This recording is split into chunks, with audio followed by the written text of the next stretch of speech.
Ya, terima kasih atas waktunya. Saya sangat merasa tersanjung gitu ya bisa bergabung dengan rekan-rekan dari Universitas PGRI Madiun, khususnya di program studi pendidikan Pancasila dan Kewarganegaraan. Khususnya yang terhormat Ibu Indriana Dwi Mustikasari SHMH selaku Kaprodi dari Prodi Pendidikan Pancasila dan Kewarganegaraan, serta narasumber Ibu Rista Ayu Mawarti SPD MPD gitu ya, yang sangat pemaparannya sangat luar biasa sekali.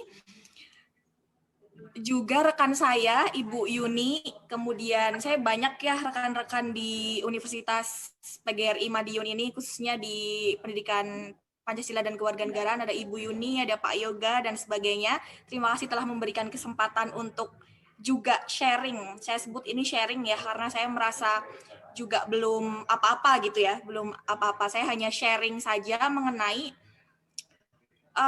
fokus dari kajian-kajian saya seperti itu, khususnya di doktoral pendidikan Pancasila dan Kewarganegaraan, yaitu mengenai civic engagement.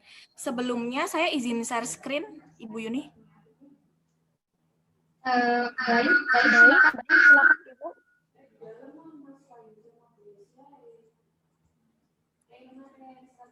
Iya. Saya sangat merasa takjub seperti itu ya. Saya diamanahi untuk bisa bergabung di sesi 1 mengenai peran generasi muda seperti itu. Saya sangat concern di bidang civic engagement seperti itu, dan kemudian juga dengan peran dari generasi muda. Untuk itu materi ini kan dengan civic engagement generasi muda. Nah, tentunya kita bisa menelisik kembali mengenai potensi-potensi Indonesia ke depan. Ada apa Indonesia ke depan seperti itu? Banyak prediksi-prediksi mengenai tahun 2045. Kita tahu bahwa memang Indonesia diprediksi sebagai salah satu kekuatan ekonomi di dunia seperti itu ya.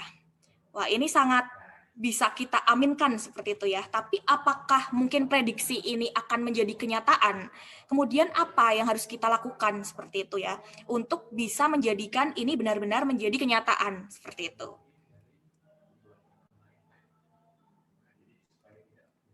Nah, ternyata prediksi mengenai Indonesia sebagai kekuatan ekonomi dunia ini tidak terlepas dari adanya golden generation atau bonus demografi sebagai modal.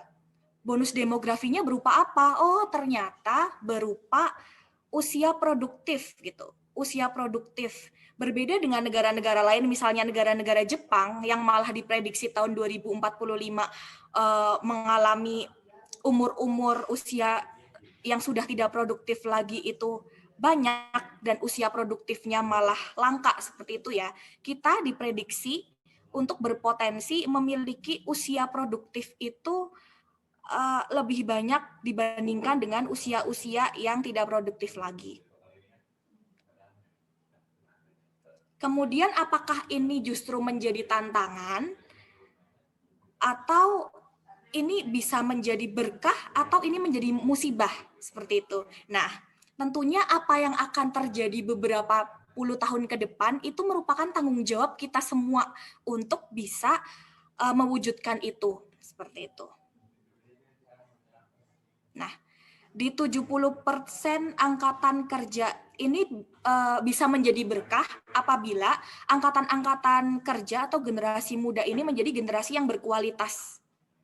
Gitu. Siapa yang berkualitas? Ya kita-kita ini gitu ya. Wah, saya juga masih merasa muda gitu ya. Saya masih merasa muda aja gitu di kelas doktoral bersama Mbak Yuni gitu ya dan sebagainya, saya juga masih merasa muda aja gitu. Jadi kita semua gitu ya, apakah kita akan menjadi seseorang atau warga negara yang berkualitas atau tidak berkualitas? Kalau tidak berkualitas ya 70% angkatan kerja itu malah jadi bencana gitu. Buat apa misalnya generasi muda yang tidak berkualitas yang nanti akhirnya jadi pengangguran misalnya atau akan banyak meresahkan masyarakat. Nah, tentunya generasi muda ini akan menjadi sangat penting.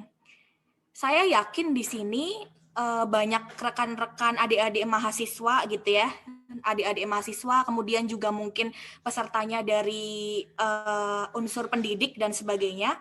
Tapi ini akan menjadi sangat penting. Misalnya untuk unsur pendidik, bagaimana kita mendidik siswa atau mahasiswa kita sebagai generasi muda yang berkualitas tadi. Kemudian kalau misalnya ini adik-adik dari mahasiswa, ya PR-nya adalah bagaimana menjadi seorang warga negara yang berkualitas gitu ya. Warga negara yang berkualitas adalah warga negara yang mempunyai kecerdasan berideologi. Kalau tadi Ibu Rista mengatakan kita harus menjadi warga negara yang bisa memandang sesuatu dari kacamata Pancasila. Kalau istilah saya adalah warga negara yang cerdas berideologi atau menyikapi semua persoalan berbangsa dan bernegara dengan cara mengembalikan kembali kepada nilai-nilai Pancasila. Memang beda istilah saja dengan Bu Rista tadi gitu ya, bahwa ya bagaimana gitu ya generasi muda yang berkualitas, ya generasi muda yang memiliki kecerdasan berideologi, punya permasalahan apapun kita kembalikan lagi kepada nilai-nilai Pancasila gitu ya, nilai ketuhanan, kemanusiaan gitu ya, sampai pada nilai keadilan. Kita kembalikan lagi. Ada sebuah persoalan, kita kembalikan lagi. Kita menghadapi tantangan yang luar biasa di era COVID. Oh, berarti kita bisa melakukan apa nih gitu. Kita sebagai generasi muda, apakah kita hanya diam saja ataukah kita bisa berperan serta? Apakah COVID-19 ini merupakan tanggung jawab dari pemerintah saja ataukah semua unsur di Indonesia bahkan di dunia bergotong royong untuk sama-sama kita selesaikan persoalan ini. Nah, ini bisa dikaitkan dengan 2045. Kalau kita saja misalnya kita tidak mau berperan serta untuk menghadapi COVID-19 ini, bagaimana kita akan menuju 2045, 2020 saja seperti ini gitu logikanya. Jadi memang kaum muda sebagai wakil dari sebagian besar populasi yang harapannya diletakkan pada mereka karena mereka yang akan melanjutkan kehidupan di masa depan. Misal ada rekan-rekan Bapak Ibu dosen di sini yang memang misalnya mengampu mata kuliah pendidikan Pancasila dan kewarganegaraan atau yang lainnya, harapannya adalah kita bisa menumbuhkan keterlibatan dari generasi muda ini terhadap masyarakat. Saya bisa katakan secara tegas, Indonesia bukan hanya butuh orang-orang pinter. Indonesia bukan hanya butuh orang-orang pinter saja, Indonesia butuh orang-orang yang memang mau berpartisipasi gitu, mau terlibat gotong royong untuk bisa untuk bisa bagaimana caranya mencapai tujuan nasional. Untuk itu kita tahu dalam pendidikan Pancasila dan kewarganegaraan bukan tujuannya adalah bukan hanya smart citizen, tapi juga good citizen, smart and good citizen gitu ya, warga negara yang cerdas gitu, tapi juga warga negara yang baik. Karena memang orang yang orang yang paling berkualitas gitu menurut saya ya adalah orang yang bisa bermanfaat bagi orang lain. Seperti itu. Jadi bagaimana kita knowledge-nya dapat gitu ya, unsur pengetahuannya dapat, tetapi juga civic skill-nya ada, kemudian watak kewarganegaraan atau civic disposition-nya juga ada. Seperti itu.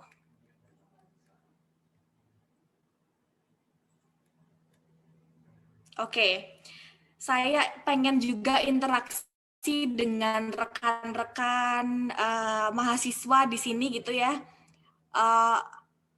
Ibu Yuni, boleh saya izin bertanya? Saya ingin sekali berinteraksi dengan rekan-rekan mahasiswa dari Universitas PGRI Madiun ini. Silakan satu saja yang bisa menjawab pertanyaan saya. Boleh, silakan. Ibu. Silakan. Saya pengen tanya, ke siapa ya? Silakan bisa di... mungkin pertanyaannya dulu. Oke, saya pengen bertanya nih ke adik-adik mahasiswa. Apakah adik-adik mahasiswa menganggap nilai akademik itu penting? Kemudian apakah adik-adik ini ikut serta dalam pengabdian saat masih sekolah atau kuliah, atau menurut adik-adik mana yang lebih penting antara akademik atau kita bisa bermanfaat bagi orang lain gitu melalui pengabdian dan sebagainya. Coba saya pengen dengar suara dari mahasiswa Universitas PGRI Madiun ini. Boleh? Ayo, yang mau menjawab pertanyaan dari Ibu Aulia, boleh saja langsung buka mikrofonnya.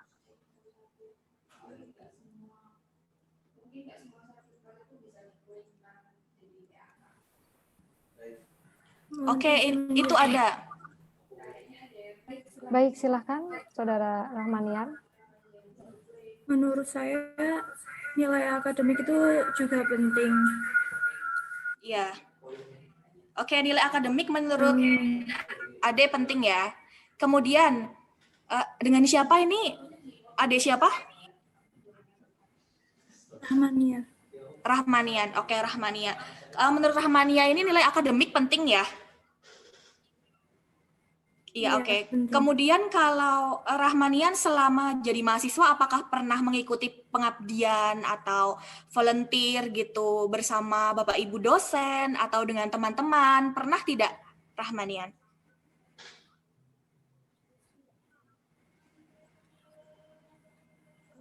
Belum pernah sebelumnya. Belum pernah? Belum pernah ya? Ya, Oke, belum pernah ternyata. Kemudian menurut Rahmanian mana yang lebih penting antara nilai akademik dengan pengabdian atau keterlibatan warga negara ini? Keduanya penting karena satu sama lainnya itu saling berhubungan. Ya, oke. Terima kasih ya, Rahmanian. Baik. Jadi poin penting yang saya tanyakan Ada dari... satu lagi, Bu. Ada Oke, satu lagi. Bu, silakan. Iya, silakan. Mas Rizky Mahendra, silakan yang sudah angkat tangannya. Mas Rizky Mahendra? Ya, siap. Ya, silakan Mas Rizky. Jawab pertanyaan saya tadi. Ya, selamat pagi, Bu. Selamat pagi. Perihal pertanyaan Ibu, menurut saya memang antara pengabdian dan akademik memiliki kepentingan yang sama, maksudnya keselarasan yang sama, di mana bisa saya ibaratkan seperti layangan. Jadi layangannya itu tapi untuk yang akademiknya itu seperti talinya yang bisa mengontrol. Jadi pengabdian ataupun kemampuan di masyarakat dikontrol dengan akademik yang kita miliki. Oke, terima kasih sekali kepada Mas Rizky Mahendra ya, sangat luar biasa untuk tadi layang-layang gitu ya, mengibaratkannya sebagai layang-layang. Wah, ternyata sangat luar biasa sekali ini mahasiswa dari Universitas PGRI Madiun gitu ya. Baik, dari kedua mahasiswa tadi atau kedua peserta tadi, kita dapat simpulkan bahwa sebenarnya keduanya ini penting gitu. Prestasi akademik dan juga kegiatan di luar kampus gitu, misalnya melalui pengabdian-pengabdian atau volunteerism atau keterlibatan warga negara yang lain. Tapi tadi sampel acak gitu ya yang saya tadi peroleh adalah ada beberapa mahasiswa yang ternyata belum pernah melakukan pengabdian atau volunteerism dan sebagainya.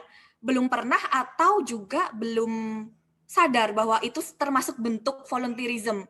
Atau bahkan kadang-kadang kita bingung, kemudian saya sebagai mahasiswa atau saya sebagai generasi muda gitu ya, bisa melakukan apa ya Bu untuk bisa berperan serta keikutsertaan saya sebagai warga negara, atau bahkan misalnya dosen-dosennya atau guru-gurunya bingung gitu.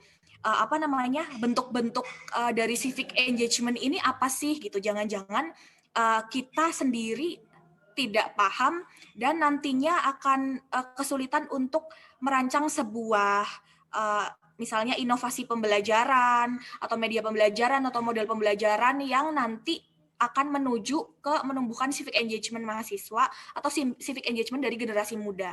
Karena menurut hasil penelitian gitu ya, menurut hasil penelitian di Amerika bahwa memang siswa atau mahasiswa yang dibiasakan dengan kita terapkan nilai-nilai dari volunteerism, kemudian kita dorong untuk melakukan civic engagement atau keterlibatan warga negara ini, pada saat dia lulus gitu ya, dia akan siap nih, dia akan siap terjun di masyarakat, kemudian berperan serta di masyarakat tersebut, atau di dunia kerja, dan atau lebih fleksibel dan lebih mampu menghadapi sebuah persoalan-persoalan yang akan dia hadapi gitu, khususnya statusnya sebagai warga negara. Untuk itu sebagai kita yang concern di dunia pendidikan gitu ya, kita memang harus lebih aware soal civic engagement ini.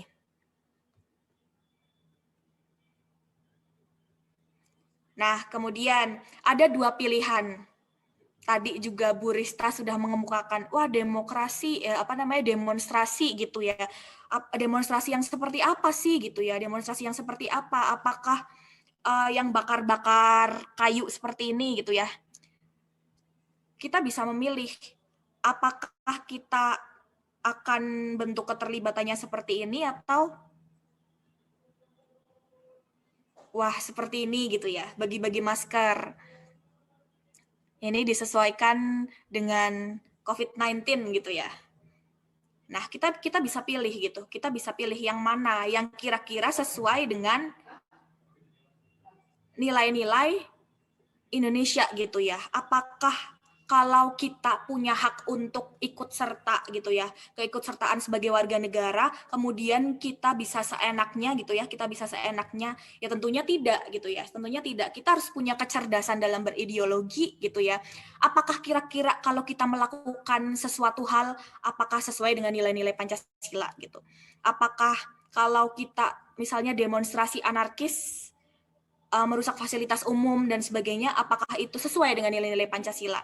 Apa justru berbenturan? Nah, ini memang harus kita sadari betul gitu ya, harus kita kenal betul seperti itu.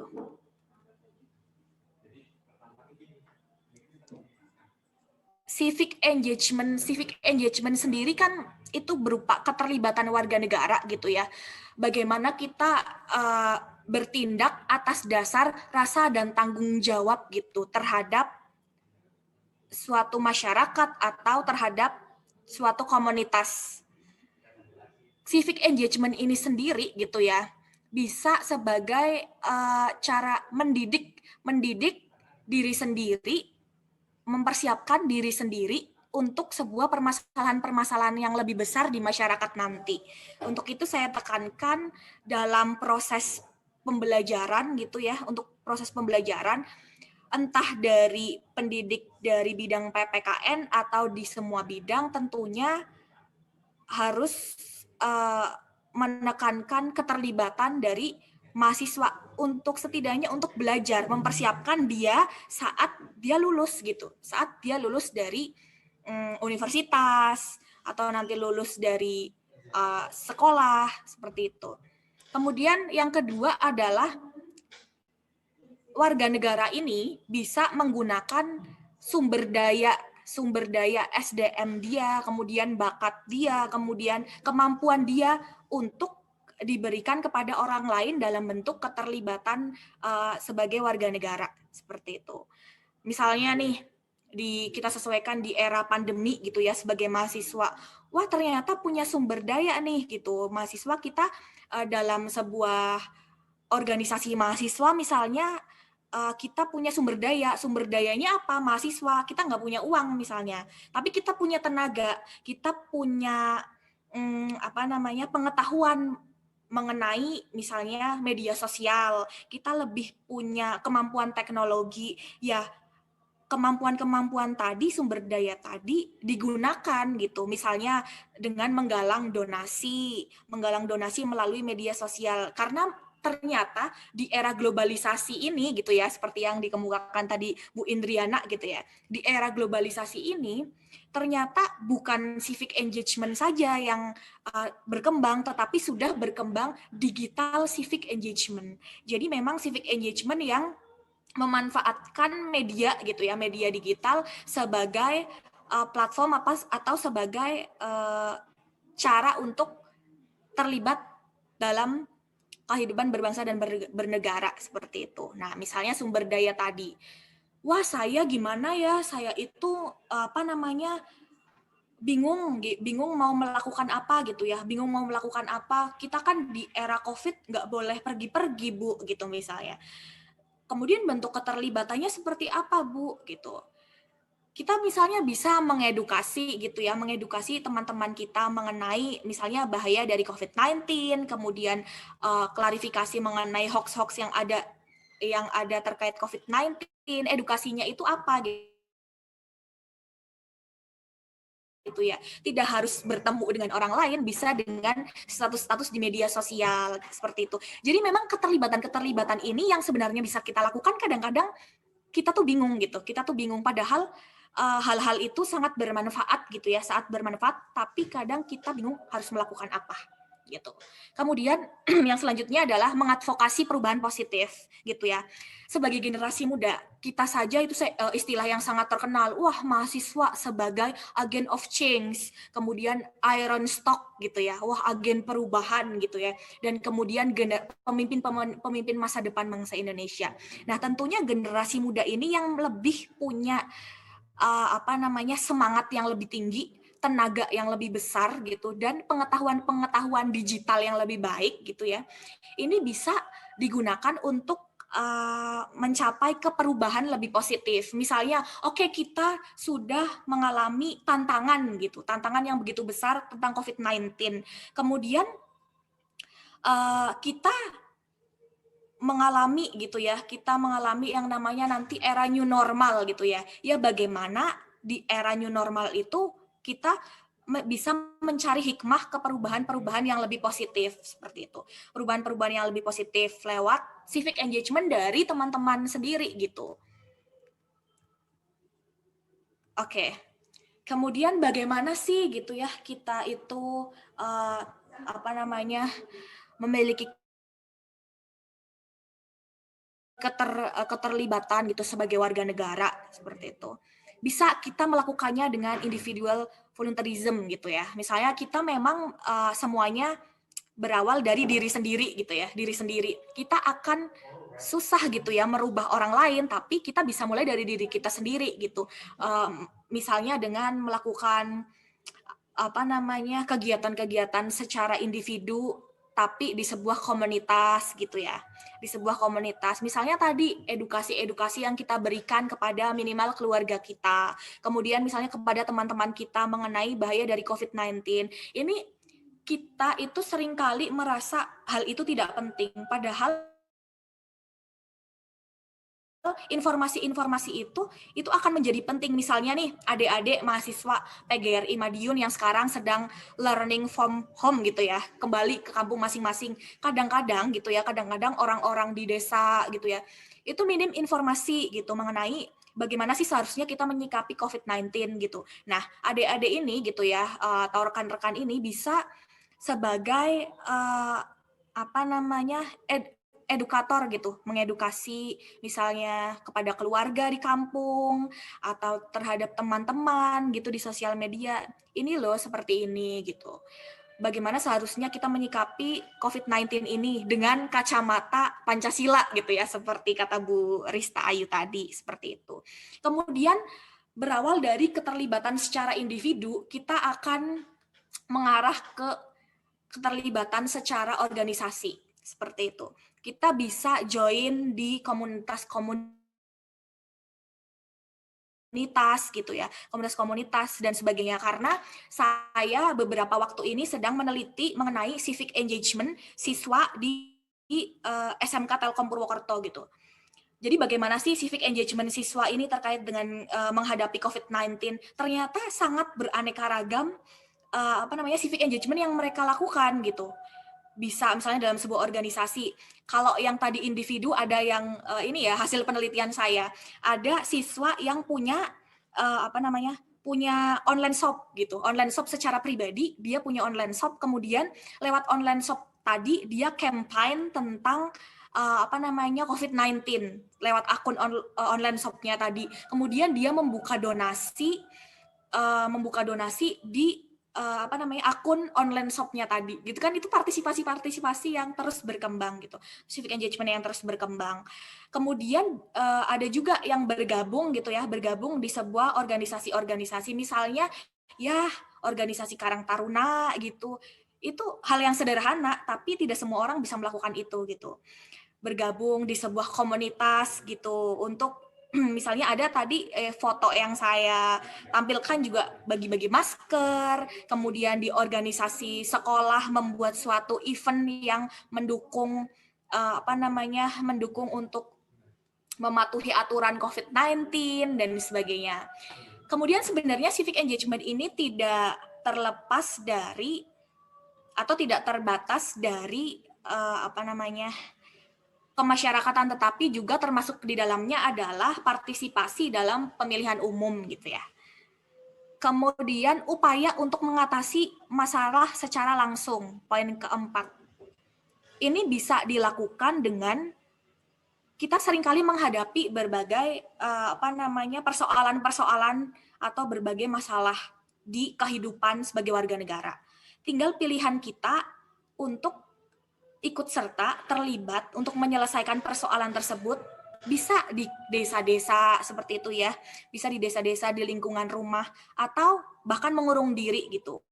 Menurut hasil penelitian saya gitu ya, ada beberapa siswa yang ikut serta mengawasi jalannya distribusi bantuan sosial gitu, ikut mengawasi jalannya distribusi bantuan sosial. Sebenarnya dia bisa saja memilih untuk tidak ikut serta, tetapi ternyata dia memilih untuk terlibat dalam pengawasan distribusi tersebut atau ikut serta gitu ya, ikut serta operasi masker gitu misalnya dan sebagainya. Itu tinggal upaya untuk mengatasi masalah-masalah itu secara langsung dia lakukan atau tidak, seperti itu. Ya. Kemudian motivasi gitu ya, biasanya motivasi bagi volunteer untuk mengikuti kegiatan volunteering ini biasanya bisa dipengaruhi oleh norma sosial dan budaya. Istilah civic engagement itu bukan hanya di Indonesia, tapi di seluruh dunia gitu ya. Istilah civic engagement, tapi apakah kemudian hal-hal atau keterlibatan warga negara yang dilakukan di Amerika bisa semata-mata secara mentah-mentah kita lakukan di Indonesia gitu? Tentunya harus ada filter seperti itu ya. Dimensi Pancasila fleksibilitas. Bagaimana, apakah bentuk civic engagement ini bisa diterapkan di Indonesia karena sesuai dengan nilai-nilai Pancasila, nilai-nilai yang memang sudah ada bahkan sebelum Indonesia merdeka gitu ya, atau tidak gitu. Tentunya civic engagement yang dilakukan adalah civic engagement yang terdapat tanggung jawab sosial seperti itu ya, responsibility atau tanggung jawab sosial. Kalau ibaratnya kalau Pancasila diperes nih gitu kan, Pancasila diperes, ini kan jadinya gotong royong gitu ya. Apakah benar-benar civic engagement ini benar-benar nantinya akan bisa menjadi gotong royong atau malah justru sebagai yang memang malah mengancam Pancasila gitu. Misalnya keterlibatan tadi, wah anarkis dan sebagainya malah jadi mengancam mengancam dan tidak sesuai. Nah, ini tentunya kita harus punya kecerdasan berideologi gitu ya. Kecerdasan berideologi bagaimana memang kita harus kembalikan lagi ke konsensus tertinggi gitu ya, konsensus final bangsa Indonesia yaitu Pancasila.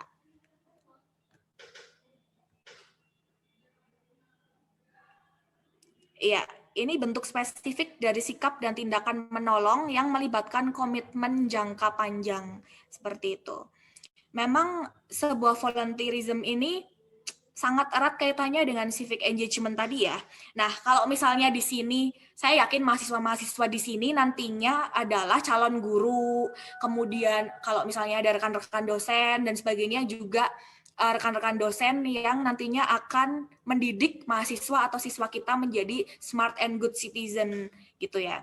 Jadi memang jangan lupa untuk kita itu bisa jangan hanya memikirkan civic knowledge aja nih gitu, jangan hanya memikirkan moral knowing aja. Kalau kata Lincona kan ada moral knowing gitu ya, moral feeling dan moral action. Moral knowing nih, mahasiswa atau siswa tahu nih mana yang benar, mana yang enggak, kemudian tahu teorinya. Tapi bagaimana kita juga menerapkan moral feeling gitu ya, agar mereka bisa melakukan action di masyarakat, di kehidupan mereka gitu ya, untuk menerapkan nilai-nilai Pancasila. Bisa misalnya lewat model pembelajaran service learning gitu ya, service learning atau civic learning, bagaimana memang model pembelajaran yang guru atau dosen gitu ya mendesain mahasiswa untuk bisa menjawab dari tantangan masyarakat. Masyarakat butuh apa nih? Ya kita mendesain agar mahasiswa bisa memenuhi tantangan-tantangan atau memenuhi kebutuhan dari masyarakat dengan cara mahasiswa atau siswa terjun langsung. Karena menurut hasil penelitian ini sangat-sangat bisa bermanfaat bagi kehidupan siswa atau mahasiswa kita ke depan. Seperti itu.